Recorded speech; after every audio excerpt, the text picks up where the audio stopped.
खुशामदीद, आदाब आप सबको हमारी तरफ से हो। प्रोग्राम आप देख रहे हैं सलाम जेके गुलिस्तान न्यूज़ का मॉर्निंग शो, और आज का मॉर्निंग शो लेकर आपका मेज़बान इशफाक गौहर हस्बे वादा हाजिर खिदमत है।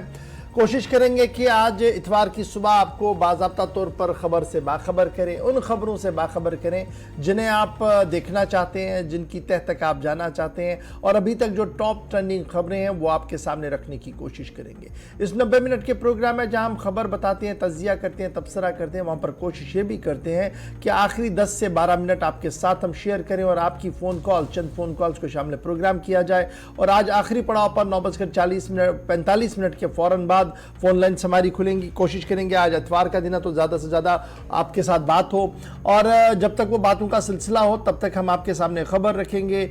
जम्मू कश्मीर से लेकर मुल्क की क्या कुछ सूरत हाल है उस पर गुफ्तगू करेंगे, बैनुल-अक़वामी सतह पर क्या कुछ चल रहा है, पाकिस्तान की सूरत हाल पर भी हमारी नज़र आज रहेगी। तो आपको पल पल का अपडेट करेंगे जी इस 90 मिनट के प्रोग्राम में। आप हमारे साथ ज्वाइन कर रहे हैं जी फेसबुक पर, ट्विटर पर, इंस्टाग्राम पर और कू पर, और हमारी ऑफिशियल वेबसाइट www.gulistannews.in पर, जहां पर आप खबर 3 ज़बानों में देखते हैं। हमारी ऑफिशियल वेबसाइट पर हिंदी में, उर्दू में और अंग्रेज़ी में, और साथ साथ वहाँ पर आपका और हमारा राब्ता और मजबूत होता है, क्योंकि बहुत सारे दोस्त ऐसे हैं जो तज्जिया तबसरा करते हैं बहुत सारी चीज़ों पर और तहरीरन हम तक पहुँचाते हैं, और हस्बे वादा जो चीज़ हम तक आती है उसे एनालाइज करने के बाद ऑफिशियल वेबसाइट पर जगह भी दी जाती है, और बहुत सारे दोस्तों के आर्टिकल्स और तस्वीरें और वीडियोज़ हमने वहाँ पर ऑलरेडी डाल दी हैं, जिसके लिए उनका शुक्रिया हम तक पहुँचा। हम भी उनका बहुत बहुत शुक्रिया करते हैं जिस प्यार और मोहब्बत के साथ आप अपना फीडबैक हम तक पहुँचाते हैं। तो आपसे वादा है कि आज ये सिलसिला, ये प्यार, ये मोहब्बत हमारी तरफ से बरकरार रहेगा, लेकिन आप हमारे साथ बने रहेंगे गुलिस्तान न्यूज़ पर पूरे दिन। लेकिन सुबह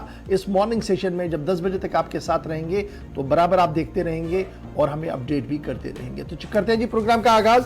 आज 28 मई सन 2023 है, लेकिन बात करेंगे हिस्ट्री ऑफ द डे की, यानी 28 तारीख को माजी में क्या कुछ हुआ। बहुत सारे मामलात होते हैं, बहुत सारे वाक़यात होते हैं, उनमें चंद वाक़यात पर नज़र डालेंगे। मेरे साथी गौहर कुछे दिल्ली स्टूडियो में मौजूद है। बहुत बहुत शुक्रिया गौहर। बहुत बहुत शुक्रिया इशफाक गौहर। तो प्रोग्राम की शुरुआत तय फॉर्मेट के मुताबिक तारीख में आज के दिन के हवाले से। आज 28 मई है। आज मुल्की और आलमी सतह पर क्या कुछ हुआ, चंद है मालूमात वाक़ात जो आपके साथ हम शेयर कर रहे हैं। आज ही के दिन 28 मई 1952 में यूनान में ख़वातीन को हक राहदही का हक हासिल हुआ है, वो आज ही का दिन था। और आज ही के दिन साल 1954 में अक़वाम मुत्तहिदा के ज़ैर इदारे यूनेस्को की फहरिस्त में तुर्की ज़बान को भी शामिल किया गया है, वो आज ही का दिन था। और आज ही के दिन 28 मई 1961 में एमनेस्टी इंटरनेशनल का क़याम लंदन में हुआ है। और आज ही के दिन साल 1995 में 28 मई 1995 में रूस में ज़लज़ले से 2000 अफराद हलाक हुए, वो आज ही का दिन था। और आज ही के दिन साल 2008 में नेपाल में 240 साला बादशाहत का खात्मा हुआ है, और इसी साल नेपाल में मुंतखब आईन साज असम्बली की तरफ से जमहूरियत का निफाज हुआ है, वो आज ही का दिन था 28 मई। और 28 मई 1674 में जर्मनी ने फ्रांस के खिलाफ जंग का ऐलान किया, वो आज ही का दिन था। और आज ही के दिन साल 1918 में 28 मई 1918 को जमहूरिया आज़ाद अज़रबैजान ने आज़ादी का ऐलान किया, वो आज ही का दिन था। तो नाज़रीन, ये थी आज के दिन के हवाले से 28 मई को क्या कुछ हुआ है, चंद मालूमात वाक़ात जो आपके साथ हमने शेयर किए हैं। अब बाज़ाब्ता तौर पर खबरों की शुरुआत होगी, और खबरों की शुरुआत करेंगे इशफाक गौहर। चलिए जनाब, खबर क्या करते हैं आगाज, और सबसे पहले जरा बात करते हैं इलेक्शन कमीशन की, क्योंकि इलेक्शन कमीशन ऑफ इंडिया ने बाज़ाब्ता तौर पर जम्मू कश्मीर के अंदर वोटर फहरिस्तों के अंदर नजरसानी का अमल शुरू किया था, और वो नजरसानी का अमल मुकम्मल हो गया है। और हमारे ज़राया ने हमें जो खबर दी है वो बड़ी दिलचस्प खबर है, क्योंकि फाइनल इलेक्टोरल रोल्स पब्लिश हो चुके हैं, और कुल मिलाकर 8.5 मिलियन वोटर्स हमारी इंदराज हो चुके हैं। हमारे ज़राया बता रहे हैं, चूंकि अभी ऑफिशियल कम्युनिकेशन एक्सपेक्टेड है कि कल हो जाए। चीफ इलेक्शन ऑफिसर इसको कल बाज़ाब्ता तौर पर रिलीज कर रहे हैं ऑफिशियल फिगर्स को, लेकिन उससे पहले जो ज़राया हमें बता रहे हैं वो यही बता रहे हैं कि कम से कम 8.5 मिलियन वोटर्स जो हैं वो इस नई इंदराज में आ चुके हैं। एज पर ऑफिशियल शेड्यूल, जो स्पेशल समरी रिवीजन शुरू किया गया था तमाम 20 अजला के अंदर, और 20 डिप्टी कमिश्नर जो जम्मू कश्मीर के हैं उन्होंने फाइनल इलेक्टोरल रोल्स पब्लिश कर दिए हैं, क्योंकि इसमें तारीखों का तयन पहले ही कर दिया गया था। Prior to special summary revision जो जम्मू कश्मीर के लिए ऑर्डर किया गया था इलेक्शन कमीशन ऑफ इंडिया की तरफ से मार्च 28 तारीख को इस साल के दौरान, उसमें क्या कहा गया था कि यूनियन टेरिटरी का जो काउंट हुआ था वो 83.59 लाख था, और अब जो फिगर बेस हुआ था special summary revision last year के हवाले से, और ये लास्ट रिवीजन हुआ था जी 26 नवंबर सन 2022 को। अब जो ऑफिशियल फिगर्स जरा से हमें मालूम हुए हैं कि जम्मू कश्मीर के अंदर अब जो नए फिगर्स सामने आए हैं जी, वो है कि 8.5 मिलियन के आसपास। एग्जैक्ट फिगर जो है वो चीफ इलेक्टोरल ऑफिसर साहब गालिबन कल रिलीज करने जा रहे हैं, क्योंकि वो शहर के अंदर मौजूद नहीं थे, बैरून शहर थे। तो अब ये उम्मीद लगाई जा रही है कि कल, चूंकि हफ्ते का पहला दिन है, और कल ये ऑफिशियल फिगर्स हो सकता है रिलीज किए जाएं। तमाम डिप्टी कमिश्नर्स ने अपना डाटा जो है वो स्पेशल समरी के हवाले से सबमिट कर दिया है चीफ इलेक्शन ऑफिस को, और अब जो हमारे जराया है वो ये बता रहे हैं कि ऑफिशियल नोटिफिकेशन और ऑफिशियल बात जो है वो बताई जाएगी। जनाब कल अगर पीके पोले साहब जो सरबराह है जम्मू कश्मीर के अंदर इलेक्शन के, अगर वो कल शहर के अंदर मौजूद रहे तो कल इसका जरूर ऐलान हो सकता है। इलेक्शन कमीशन ऑफ इंडिया ने ऑर्डर किया था special summary revision Jammu Kashmir के लिए 28 मार्च को इसी साल, और फाइनल पब्लिकेशन ऑफ रोल जो था वो 10 मई को करना था। बाद में उसको रिवाइज कर दिया गया और कहा गया कि फाइनल पब्लिकेशन रोल जो पब्लिश करने हैं जी वो 27 तारीख को करने, चूंकि आज 28 है, कल लास्ट दिन था, लास्ट पब्लिश कल हो गया, तो इसलिए हमारे पास जो रात देर गई थी खबर थी वो हमने आपके सामने रख दी है। जम्मू कश्मीर के अंदर प्रेजेंटली अगर आप देखेंगे तो 83,59,771 इलेक्टोरल्स हैं जो जिनका इंदराज हो चुका है। उनमें से 42 लाख से ज्यादा मर्द है और 40 लाख के करीब ख्वातीन है, और थर्ड जेंडर जो है वो 184 के आसपास है। इलेक्टोरल पॉपुलेशन रेशियो वो इंक्रीज हुआ है जी, जहां तक हमारे इत्तलात है 0.52 टू 0.58, यानी 0.52 से ये बढ़कर 0.58 हमारी इलेक्टोरल पॉपुलेशन रेशियो जो है वो बढ़ने की उम्मीद लगाई जा रही है। स्पेशल रिवीजन कंप्लीट हो गया था लास्ट ईयर, आपको याद होगा जब पहले ही हुआ था। उसके बाद जब आप देखेंगे तो उस वक्त भी जब आप इलेक्टोरल रोल इंक्रीज देखेंगे डेट वाज 921 था, वो 948 तक चला गया, तो इसमें भी इस बार भी थोड़ा सा ये ज्यादा ही होगा। तो याद रखिएगा जनाब, ये फर्स्ट जब हम जम्मू कश्मीर की तरफ देखते हैं तो ये इलेक्टोरल रोल्स का बनना और इलेक्टोरल रोल्स में फिगर्स का आना ये लगातार पिछले 1.5 साल से जारी है, क्योंकि पहले ये उम्मीद लगाई जा रही थी कि हदबंदी मुकम्मल हुई तो उसके बाद इलेक्शन शायद होंगे, तो इसलिए वो रिवीजन चल रहा था। उसके बाद उसमें कोई पेशरफ्त हुई नहीं अभी तक, और उसके बाद खबर सामने आई कि बल्दियाती इदारों के इंतखाबात होने हैं, तो उसी में इलेक्शन कमीशन ने दोबारा से रिवीजन की बात रखी थी, और अब मुकम्मल तौर पर अगर बल्दियात के इदारे के इंतखाबात होते हैं, पंचायतों के इंतखाबात होते हैं, दीगर इदारों के इंतखाबात होते हैं, तो इलेक्शन कमीशन लगभग मुकम्मल हो गया है जी, उन्होंने अपनी कार्रवाई मुकम्मल कर दी है। एक्सपेक्ट है कि कल इलेक्शन कमीशन ऑफ इंडिया की तरफ से अपना व्यू पॉइंट रखा जाएगा, ऑफिशियल फिगर सामने रखे जाएंगे, क्योंकि कल रात देर गए तक आखिरी इलेक्टोरल रोल्स जारी करना था। तो हमारे जराया ने बताया कि वोटर्स नियरली जो है जी वो 8.5 मिलियन तक है, और सीओ जो है वो गालिबन कल ऑफिशियल फिगर्स रिलीज कर सकते हैं। तो इलेक्शन के हवाले से और इलेक्टोरल रोल के हवाले से ये इत्तला थी और ये खबर थी जो हमने आपके सामने शेयर की है, और इस तरीके से अब सबकी नजरें रहेंगी इलेक्शन कमीशन ऑफ इंडिया पर, क्योंकि ये एक मरहला होता है कि आपका प्रोसेस मुकम्मल हो, आपका जो निज़ाम है वो मुकम्मल हो, वोटरों का इंदराज हो, उसमें जो एतराज़ात हो उनमें जो जवाबात हो वो सारा मुकम्मल करने के बाद फाइनल इलेक्टोरल रोल पब्लिश हो चुके हैं, लेकिन आंकड़े जो है वो गालिबन कल इलेक्टोरल ऑफिसर की तरफ से जारी किए जा सकते हैं अगर पीके पोले साहब शहर के अंदर मौजूद रहे, क्योंकि हमारी इत्तला जो है पीके पोले साहब शहर के अंदर मौजूद नहीं है, जम्मू कश्मीर में नहीं है, इसलिए शायद कल ये हो सकता है। तो ये थी जनाब इलेक्शन के हवाले से बात। लेटेस्ट होप्स हो कि जम्मू कश्मीर के अंदर बल्दियात के साथ साथ रियासती असम्बली के इंतखाबात भी मुमकिन हो सके। इंतखाबी अमल के बाद जरा बात एक और अहम और बुनियादी मामले की करते हैं, मादनियात की करते हैं, इंडस्ट्रीज की करते हैं। और मादनियात की जब हम बात करते हैं, नेचुरल रिसोर्सेज की जब हम बात करते हैं, तो लगातार जम्मू कश्मीर इंतजामिया का यह दावा है कि एक स्ट्रीमलाइन निजाम किया गया है और किसी को भी उस निजाम से बाहर जाने की इजाजत नहीं होगी। लेकिन एक बड़ा बयान जो है वो मरकज की तरफ से सामने आया है, जिसमें यह कहा गया कि लिथेनियम का निकालने का सिलसिला जो रियासी के अंदर था, उस पर एक बड़ा बयान सामने आया है और कहा गया कि जो लिथेनियम निकालने का अमल है वो लगभग शुरू होने वाला है और सरकार की तरफ से एडवाइजर अपॉइंट किया जाएगा। लेन देन के लिए मुशीर को मुकर्रर किया जाएगा, क्योंकि ट्रांजैक्शन एडवाइजर अपॉइंट करना ये टेक्निकल टर्म है, ट्रांजैक्शन एडवाइजर, और इसकी अपॉइंटमेंट जो है वो फाइनल स्टेज पर है। बहुत जल्द इस सिलसिले में एक ऑफिशियल ऑर्डर जारी होगा। अब जब ये लेन देन वाला मुशीर तैनात किया जाएगा, ट्रांजैक्शन एडवाइजर तैनात किया जाएगा, उससे क्या होगा? माहिरीन का मानना है कि उससे जी एक रास्ता खुलेगा ई ऑक्शन का। जो रियासी के अंदर हमारे पास लिथेनियम है उसको निकालने के लिए एक रास्ता खुलेगा, और यह रास्ता खुलेगा इस एडवाइजर की तैनाती के साथ। ये एक एडवाइजर होता है, टेक्निकल टर्म इसकी जो है वो ट्रांजैक्शन एडवाइजर के तो होती है।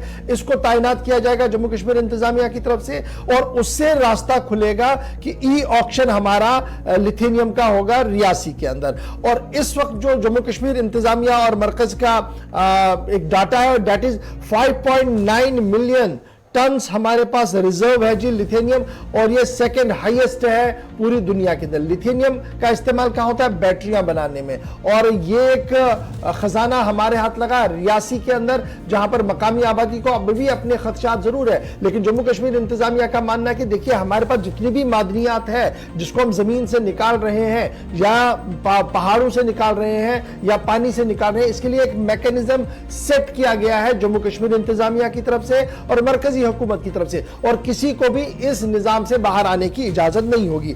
अब जब मरकजी सेक्रेटरी से कुछ सवालात पूछे गए, कुछ बातें उनकी तरफ से सामने कही गई, तो उनका मानना था कि लिथेनियम की एक्सट्रैक्शन जो है रियासी के अंदर ये बहुत जल्द शुरू होगी, क्योंकि अपॉइंटमेंट, मैंने पहले ही कहा कि जो ट्रांजैक्शन एडवाइजर की अपॉइंटमेंट है वो मुकम्मल हो रही है और कुछ दिनों के अंदर अंदर ही ये मुकम्मल हो जाएगी। एक और दूसरा उनका मानना है कि ई ऑक्शन ये एक बुनियाद है जी, इससे हम काम को आगे बढ़ाएंगे। अभी आपका ई ऑक्शन वाला देखेंगे तो मादनियात, चाहे हमारे दरियाओं से रेत निकालने का मामला हो, दीगर चीजें निकालने के मामले हो, वहां पर ई ऑक्शन हुआ है। उस ई ऑक्शन को लेकर जम्मू कश्मीर की सियासत अपनी जगह है, लेकिन मरकज और रियासती इंतजामिया का मानना है कि खजाना आमरा को इससे बहुत ज्यादा फायदा हुआ है। लेकिन माहिरीन का मानना है खजाना आमरा को फायदा हुआ ही हुआ है, लेकिन जो सेट मैकेनिज्म ग्राउंड पर होना चाहिए था ई ऑक्शन के बाद, वो मिसिंग है, जिसकी वजह से कुदरत के इस अनमोल खजाने को लूटा जा रहा है और एक डिजास्टर की सिचुएशन पैदा हो रही है। अब ये डिजास्टर की सिचुएशन कैसा पैदा हो रही है? अब आप नदी नालों से जब आप रेत निकालते हैं, जहां पर आपने 6 फीट निकालनी है, आप 12 फीट तक खोद रहे हैं, और जब ये खुदाई का अमल चल रहा है, इससे आसपास की आबादी को खतरा हो रहा है। दूसरा, जो फ्लो वाटर लेवल है, यानी जो पानी का बहाव है, उसमें कमी हुई है, वो नीचे चला गया। उसकी वजह से बहुत सारे इलाकों के अंदर आबपाशी की परेशानियां आज के दिन में देखने को पड़ रही है। ये इसके साइड इफेक्ट्स है। लेकिन जम्मू कश्मीर इंतजामिया और मरकजी हुकूमत का मानना है कि सिस्टम इज ऑल वेल, वो अपनी तरीके से बता रहे हैं। सेक्रेटरी माइनिंग अमित शर्मा साहब का एक बड़ा बयान सामने आया है, जिसमें उनका मानना है कि लेफ्टिनेंट गवर्नर साहब मनोज सिन्हा साहब, जियोलॉजी एंड माइनिंग डिपार्टमेंट की तरफ से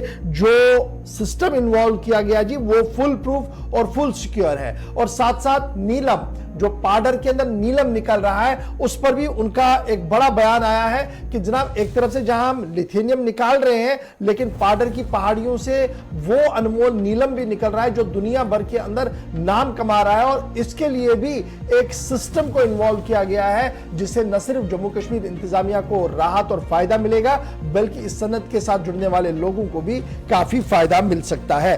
तो अब बहुत जल्द एडवाइजर अपॉइंट होगा, उसके बाद ई ऑक्शन ही होगी, और उम्मीद यह लगाई जा रही है कि इस साल के आखिर तक लिथेनियम वाला मामला जो है वो निकलना शुरू होगा। अब रियासी के जिस गांव के अंदर ये लिथेनियम निकला है, जिन पहाड़ों के ऊपर ये देखा जा रहा है, वहां की अवाम का यह मानना कि उन्हें बेदखल ना किया जाए, बल्कि उनके रोजगार और उनके रहने और उनके सुकून के लिए मयसर रखी जाए हर एक चीज, न कि उन्हें बेदखल किया जाए। फिलहाल इंतजामिया ने इस हवाले से कोई कदम नहीं उठाया, उनके खदशात अपनी जगह है, लेकिन जम्मू कश्मीर इंतजामिया और मरकज क्या कुछ इसमें कर रही है वो हमने आपके सामने बता दिया। गया है कि बहुत जल्द लेन देन के लिए मुशीर यानी ट्रांजैक्शन एडवाइजर अपॉइंट किया जाएगा और उस अपॉइंटमेंट के आने के बाद ही ई ऑक्शन का सिलसिला जो है चलेगा। और इंतजामिया लगातार ये बता रही है कि हमारा ई ऑक्शन वाला निजाम जो है वो बेहतर है। बेहतर कितना है, थोड़ी सी बात मैंने उस पर आपके सामने रख दी है।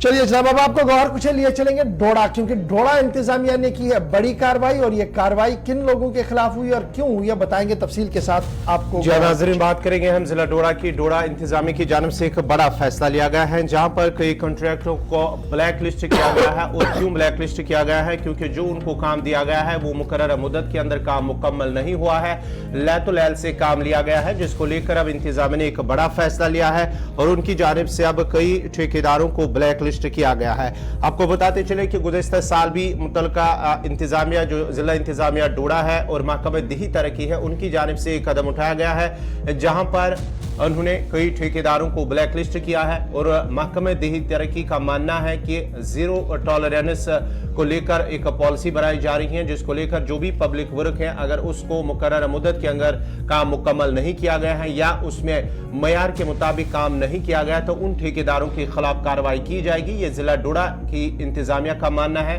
और जहां पर महकमा दही तरक्की की जानिब से भी गुज़िश्ता साल ये कार्रवाई की गई है।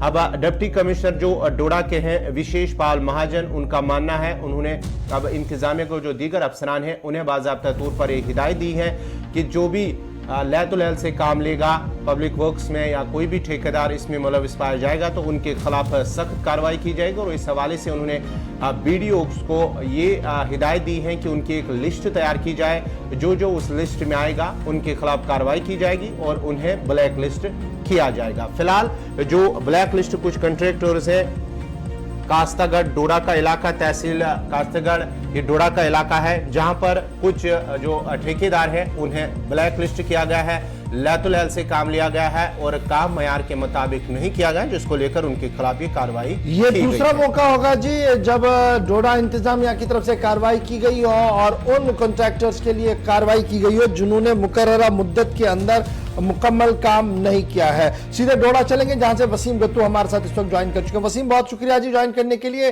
डोडा हमेशा सुर्खियों के अंदर रहा है, किश्तवाड़ हमेशा सुर्खियों के अंदर रहा है एक्सीडेंट्स की वजह से और फिर दीगर मामलात की वजह से भी, लेकिन इस बार खबर अच्छी यह है कि इंतजामिया काफी सख्त है, काफी मुतहरिक है और जो सेट डेडलाइंस है उनको मुकर्ररा मुद्दत के अंदर अंदर काम कराने के लिए तमाम तर चीजें उठाई जा रही है, तमाम तर लवाजमत पूरे किए जा रहे हैं। खबर यह है कि डोडा से ताल्लुक रखने वाले कई ठेकेदारों को 1 साल के लिए ब्लैक लिस्ट किया गया है।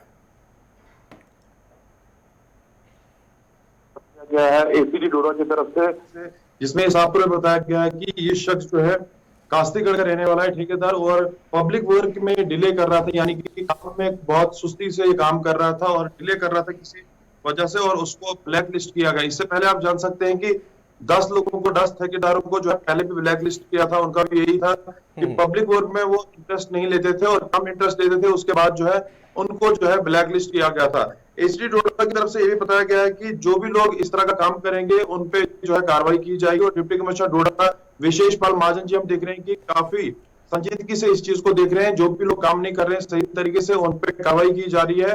और 1 साल के लिए इस शख्स को भी कास्तीगढ़ का जो रहने वाला है 1 साल के लिए इसको ब्लैक लिस्ट किया गया है और इस पे जो है कार्रवाई की जा रही है। इससे पूछताछ की जा रही है कि किस वजह पे आप काम नहीं कर रहे थे।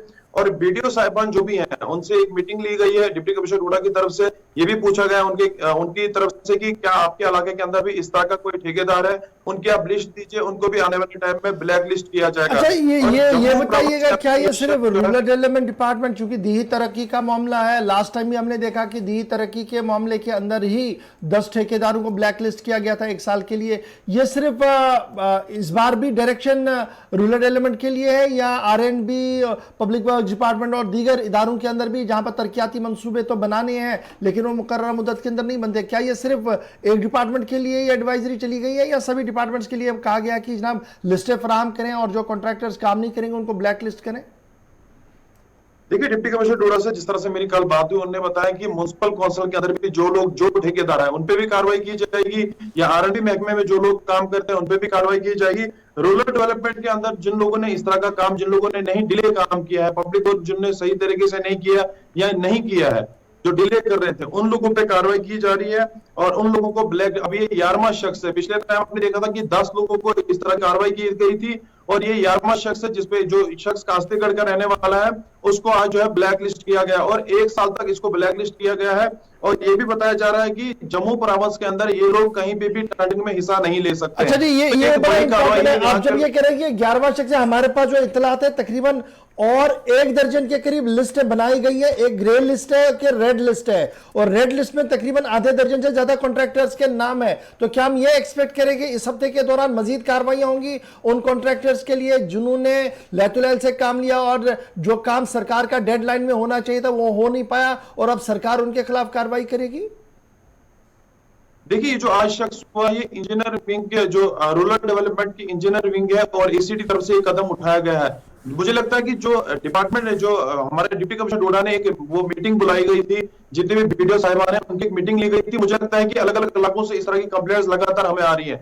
मुझे लगता है जो मीटिंग ली गई है उसमें बहुत सारी लिस्ट सामने आ सकती है, क्योंकि उनको सख्त हिदायत दी गई है कि जल्द से जल्द आप बताइए आपके इलाके के अंदर किस तरह की तरक्की हुई, किस तरह के काम हुए, अगर काम नहीं हुए तो इस वजह से काम रुके हुए हैं। मुझे लगता है आने वाले टाइम में डिप्टी कमिश्नर डोडा इस पे फिर कदम उठाएंगे और आने वाले टाइम में ये चलिए, बहुत शुक्रिया वसीम हमारे साथ ज्वाइन करने के लिए। बता रहे थे कि फिलहाल डिप्टी कमिश्नर डोडा की सरबराही में जो इजलास हुआ था उसमें यह फैसला लिया गया था कि ब्लैक लिस्ट किया जाए और कुछ कॉन्ट्रैक्टरों के नाम सामने आ रहे हैं। इधर डोडा के बाद किश्तवाड़ से भी इस तरीके की खबरें आ रही हैं और पुंछ, राजौरी और जम्मू से भी ये खबरें आ रही हैं कि कॉन्ट्रैक्टर्स के 2 लिस्टें बनाई जा रही हैं। एक ग्रे लिस्ट है, यानी कहीं ना कहीं उसका काम सेटिस्फैक्टरी माना जा रहा है, और दूसरा वो लिस्ट है जिसे रेड लिस्ट बताया जा रहा है। और उस रेड लिस्ट के अंदर जब आप कुल मिलाकर देख रहे हैं तो 55 से ज्यादा कॉन्ट्रैक्टर्स के नाम अभी तक सामने आ रहे हैं जिन्हें सोबा जम्मू के अंदर ब्लैक लिस्ट किया जाएगा। और यह ब्लैक लिस्ट सिर्फ इसलिए किया जा रहा है क्योंकि उनके पास जो काम सरकार ने दिया था, जो टेंडरिंग का प्रोसेस मुकम्मल हुआ था,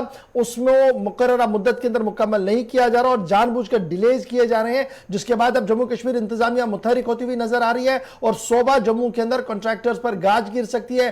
55 से ज्यादा कॉन्ट्रैक्टर्स की लिस्ट तरतीब दे दी गई है जिनके खिलाफ सोबा जम्मू के अंदर कार्रवाई हो सकती है। फिलहाल छोटा सा ब्रेक होगा जी, यहां पर ब्रेक के उस पार आएंगे तो बताएंगे कि सरकार ने जहां एक तरफ से कॉन्ट्रैक्टरों के खिलाफ कार्रवाई की, वहीं पर पीठ भी थपथपाई है।